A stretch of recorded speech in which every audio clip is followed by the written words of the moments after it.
Bonjour à tous, alors bienvenue pour cette vidéo un peu spéciale puisque je voulais retranscrire la prophétie d'une chamane que je regarde souvent sur les réseaux, enfin une personne que je suis depuis un moment et qui a partagé il y a à peu près 2 semaines une prophétie, mais vraiment qui faisait sens en fait avec ce qui se passe actuellement et qui a réveillé des choses chez moi.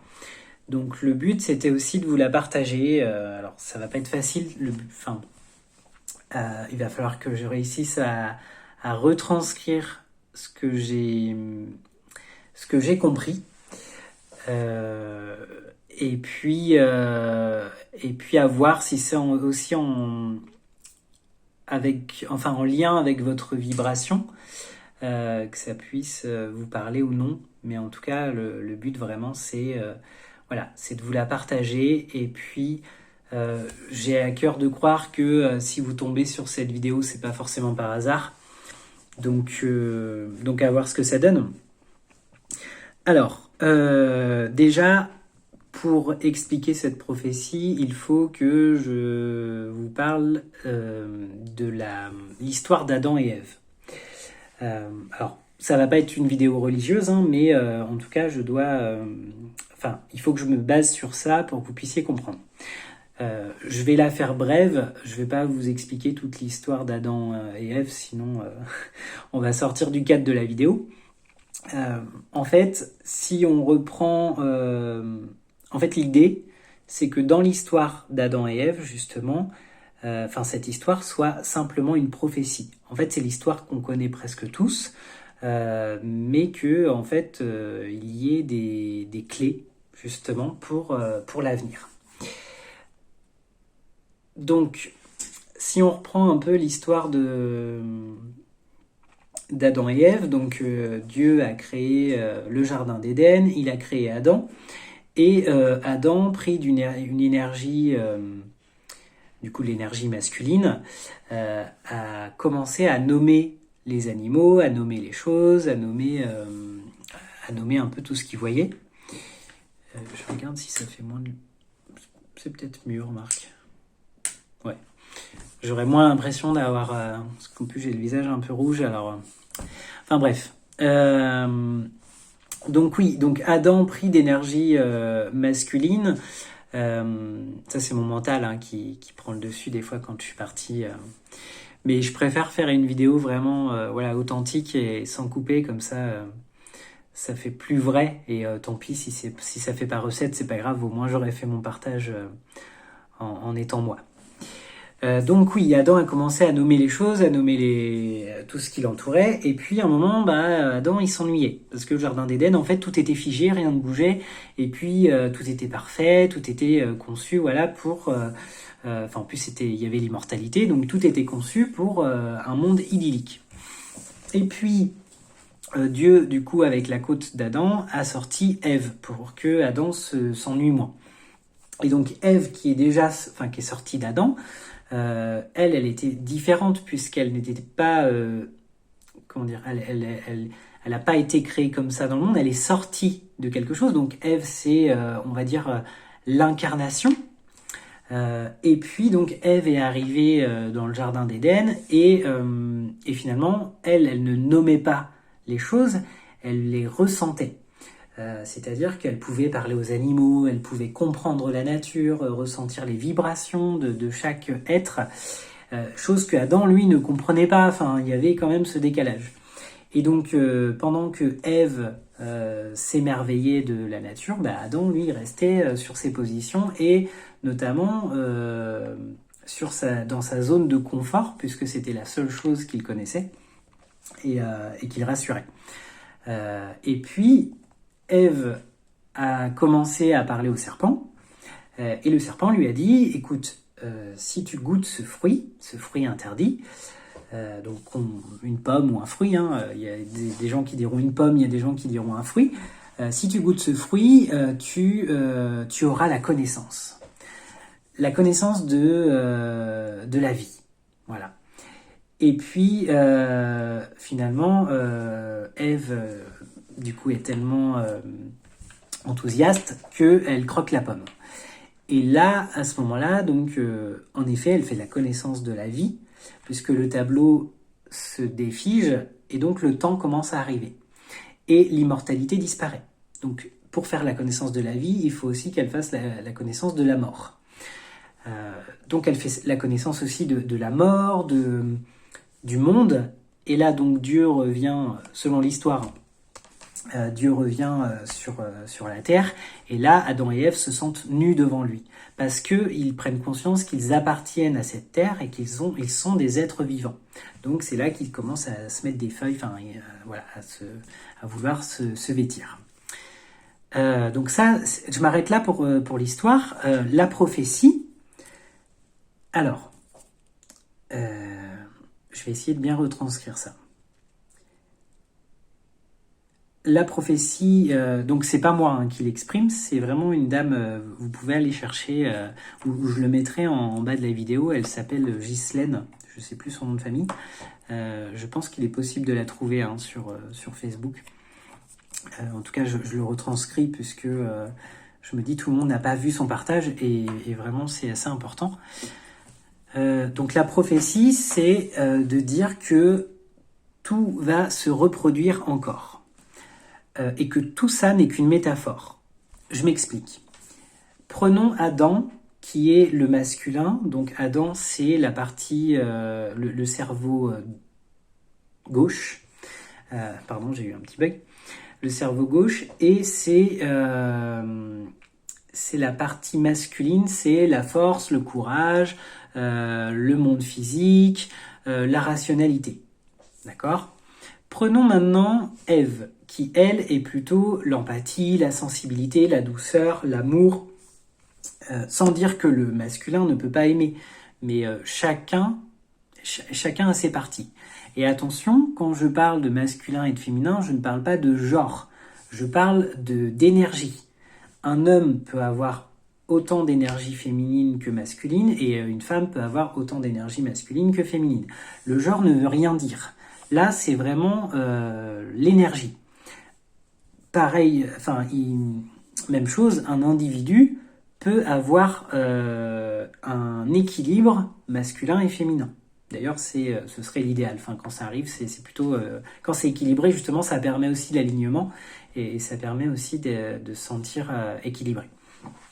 Bref, donc, on a ces deux côtés, d'accord ? Ces deux énergies. Imaginons le tableau du Jardin d'Éden. Comme il est figé, c'est l'image. Ok ? Ça veut dire que Adam voit tout à travers l'image. Chose qu'on fait aujourd'hui. On est avec nos téléphones, on est avec nos ordinateurs portables, portables, on est avec nos même PC de bureau, on a la télé, en tout cas on a les écrans et on voit beaucoup d'images figées.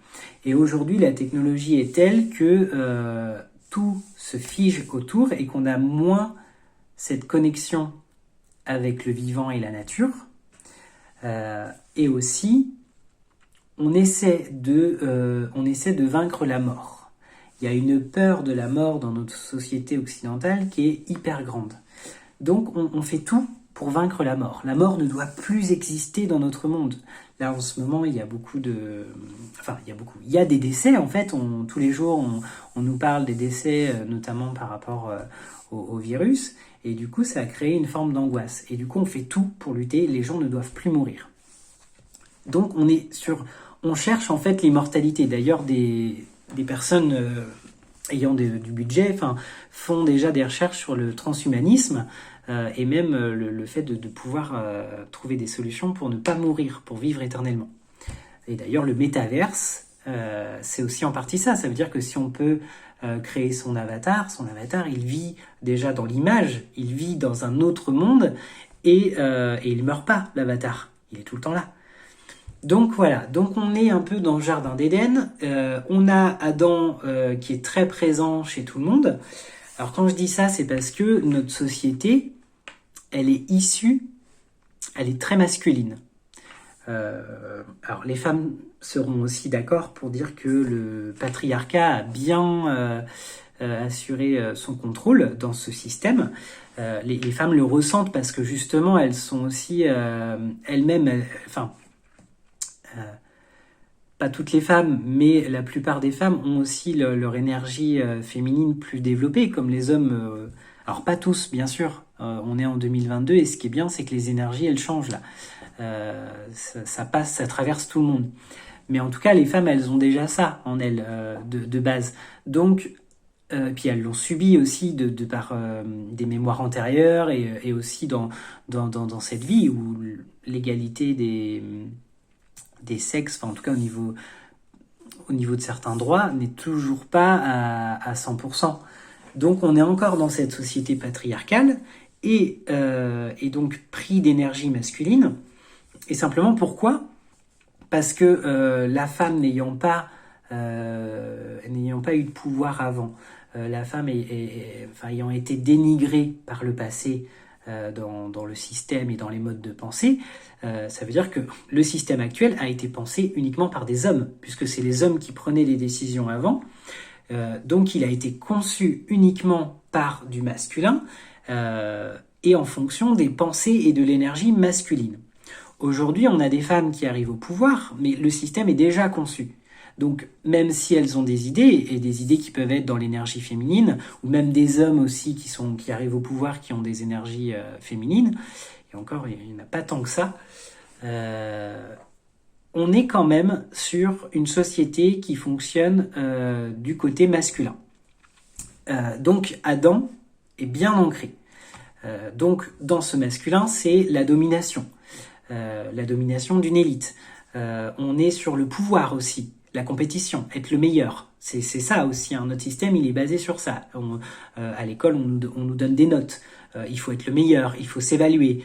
On est sur la force, le courage. Il faut être fort, il faut s'accrocher, dès qu'on est un peu triste, courage.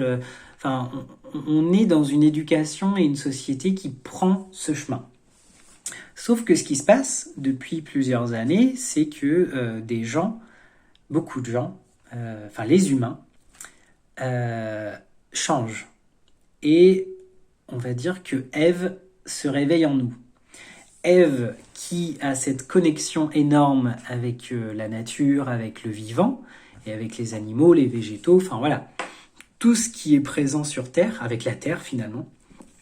Ève se réveille et Ève commence à dire « mais c'est pas possible, on peut pas vivre comme ça, moi j'ai besoin d'épanouissement, je suis sensible aux choses, les conditions d'élevage chez les animaux ça me touche trop, les arbres qu'on coupe, les forêts qu'on coupe pour faire des champs ou pour prendre l'huile de palme, pour faire n'importe quoi, ça me fait mal au cœur, et puis il y a ce besoin de se reconnecter à ce qui est juste et vrai, et de sortir un peu du côté physique.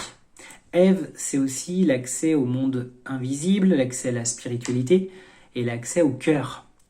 Alors, il ne s'agit pas de devenir tous des Èves à 100%, mais il s'agit de laisser Ève arriver, de laisser Ève croquer la pomme. Parce que aujourd'hui, on a une connaissance du monde, mais on a la connaissance d'Adam. On a la vision du monde d'Adam. Mais on a très peu de connaissances du monde avec notre Ève. Alors, je dis on. Bien sûr qu'il y a des gens qui ont déjà ouvert la porte à Ève et qu'il y a des gens qui sont connectés à ce monde et même des gens qui choisissent de vivre complètement différemment, qui se marginalisent parce que Ève est sortie et Ève n'est plus d'accord avec ce système. Donc c'est ça la prophétie. La prophétie, c'est que au final, peut-être que cette histoire même n'est jamais arrivée, d'Adam et Ève, mais la prophétie, c'est que peut-être qu'on nous a justement raconté cette histoire parce qu'un jour, elle va arriver. Soit les choses sont d'un éternel recommencement, soit elles vont, soit elles ne sont pas arrivées et elles vont arriver. Voilà un peu ce qui est ressorti de cette prophétie. Vraiment, j'ai trouvé que c'était très puissant. En tout cas, pour moi, je trouve que c'est très fort de le voir comme ça. Et puis c'est totalement en adéquation avec notre monde parce que en ce moment on le voit que les décisions elles peuvent paraître hérétiques et qu'on voit qu'on passe un cap. On rentre dans un monde très fermé. Et bientôt, ça peut faire peur parce que bientôt on pourrait se dire qu'il n'y aura plus de possibilité d'évolution.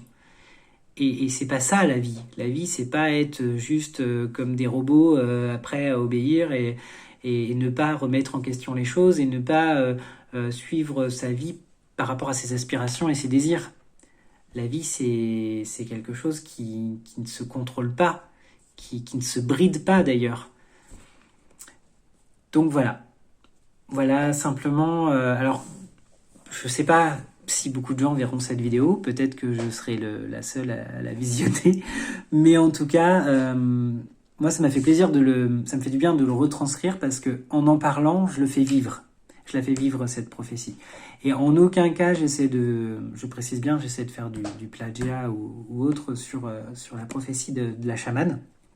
Je précise bien que c'est pas moi qui l'ai reçue. C'est simplement parce que j'ai envie de la partager et j'ai envie que les gens l'entendent. Et plus on en parle, plus ça vibre et plus ça la rend vivante et plus ça permet à Ève d'avoir des portes de sortie. Simplement. Merci beaucoup et puis à bientôt pour une prochaine vidéo. Je sais pas trop ce qu'on dit quand on fait une vidéo YouTube, mais voilà. Merci pour votre patience.